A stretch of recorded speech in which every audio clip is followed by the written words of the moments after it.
Now the fill coat or the hot coat is the final layer of resin that we pour over the board in this stage to get rid of the texture of the cloth and also make it so it's basically invisible unless you're looking super close. Now the things that you're going to need is basically the same with the addition of a paintbrush. When getting your paintbrush, look for something that's a couple of inches wide, and also don't go the cheapest option, because the bristles will fall out really easily in those and they just don't create a very nice texture. So something that's not the cheapest, but definitely don't go the most expensive, is what you're looking for, with bristles that are pretty good and don't pull out. Now the order of events is the top deck first, followed by the bottom, and that is so we can dam up the bottom if we need to and get some things sorted there.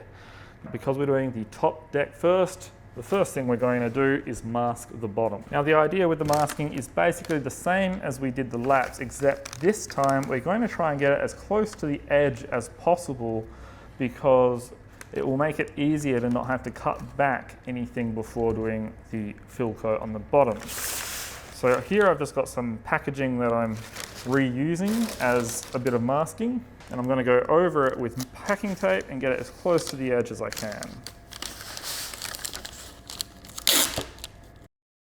Alright, so that's fully masked now, so we're not going to get anything on the underside that we'll need to clean up after.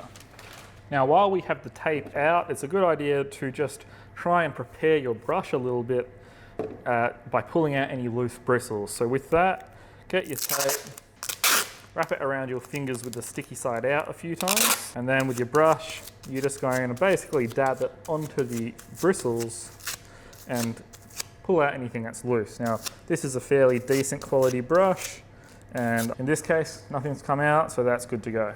Now, the last thing I've done is just raise the board up off of the sawhorses so that we don't glue it down onto them by the overspill of resin.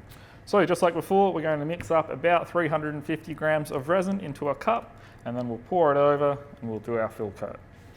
As far as the approach goes, I'm going to pour it down the center of the board. Then we're going to spread it out by going up and down with our brush. Then we're going to do one layer across, getting it on the rails.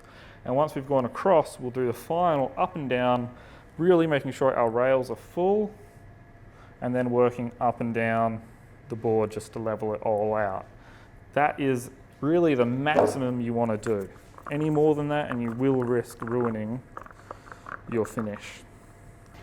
Alright, so that is it. I'm not going to touch it from here. Even if I think I should go back and do it, I'm not going to. So this is still a fluid resin. It is going to move and flatten out on its own, but that's going to be a nice slow process. If we go in there with a brush and do it, it's just going to mess that up. So leave this to fully dry, and then we'll come back, flip it, and do the underside. Now to clean the brush, this is just a bucket which I have got acetone in, and I'm just going to really try get that washed out as well as I can, but I'm also going to leave the brush in here so it won't dry out.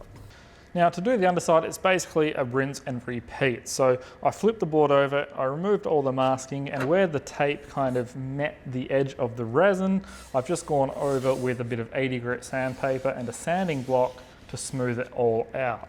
On top of that, I went over it with my vacuum just to get rid of as much dust as possible.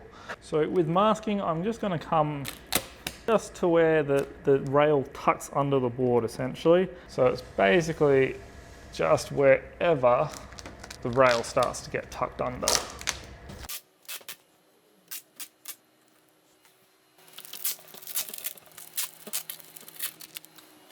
So with that masking done, I've now got a batch of resin mixed up, and we're just going to do the exact same thing as before. So good pour down the middle of the board. And then with the brush, we'll start spreading it out. So I'm going to go up and down first.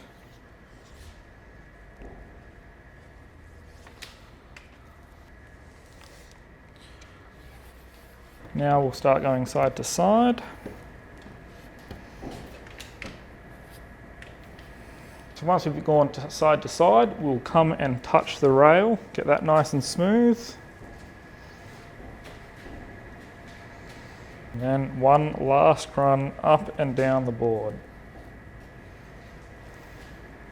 And that is looking really good, so I'll leave it at that. From here on out, don't touch it, walk away, and just come back in 4, 6, 12 hours whenever it's dry and move on to hardware.